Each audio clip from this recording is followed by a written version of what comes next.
squash. Unlike most of us think of pumpkin pie, right? That's just the thing. Or sometimes we stuff a meal inside a pumpkin. Well, I'm going to do something totally different tonight. You're going to see balsamic glazed pumpkin. Actually, it's not pumpkin. I'll explain that. With toasted walnuts.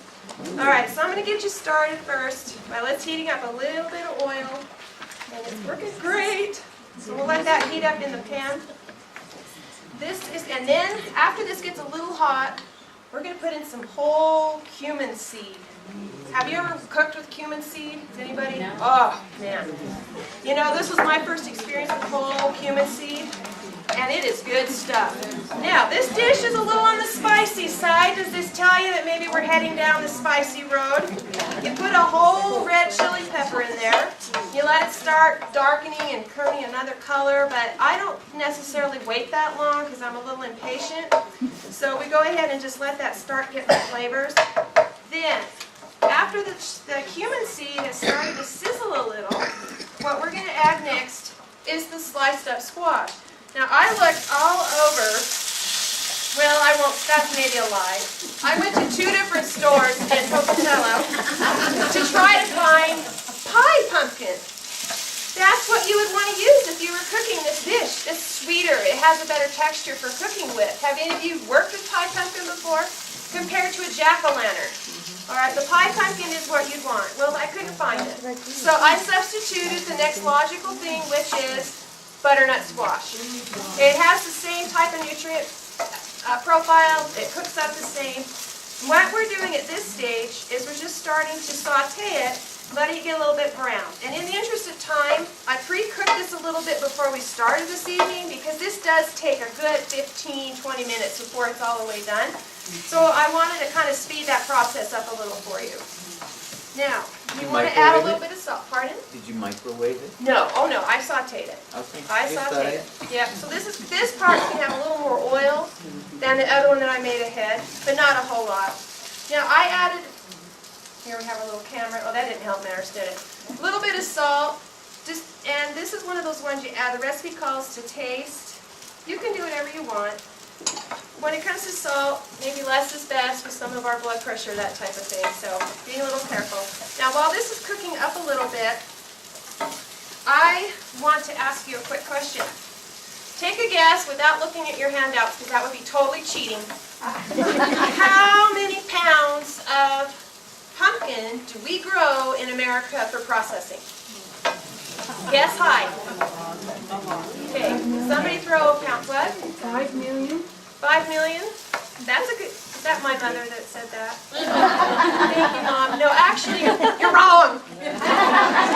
We grow over 1 billion pounds of pumpkin to process. I can't even fathom that volume. That's just huge.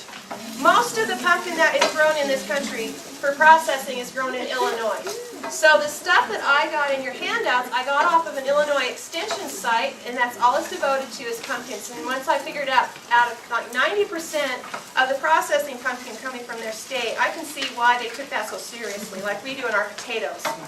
All right, now after this has sauteed up nice, and can you see how, well, I don't know if you can as well, but parts of it are starting to get nice and brown, like that little guy there, he's getting a little bit browner.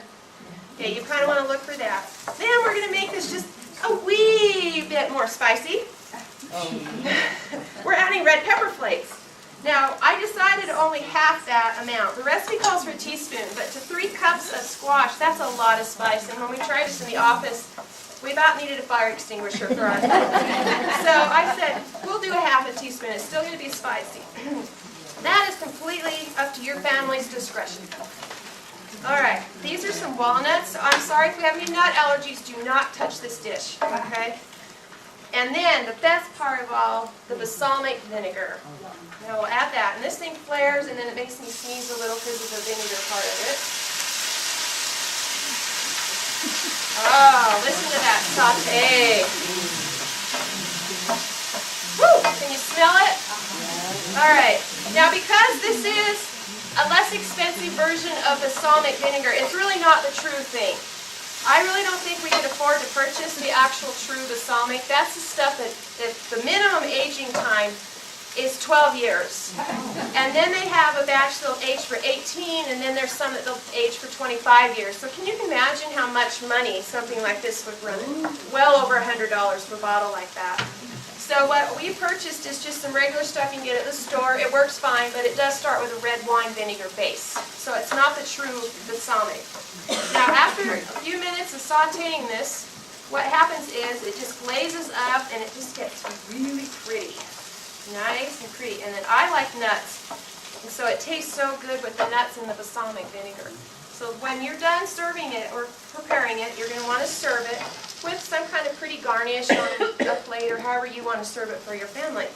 So that is what we have for our balsamic glazed butternut. Now, are there any questions for me? Could you use a sweetmeat squash as opposed to the sweet, Yeah. I mean like that purple one back there, bluish purple, the sweetmeat? I think if it was a firm enough squash, you'd be fine. It's an axe to break into them. Yeah, you wouldn't want to use something too soft with this because it's going to like dissolve. But it does work really well with a hard winter type of squash. And then you get your beta carotene, because that's what this particular vegetable is known for having, is lots of beta carotene. All right. Any other questions? Thank you.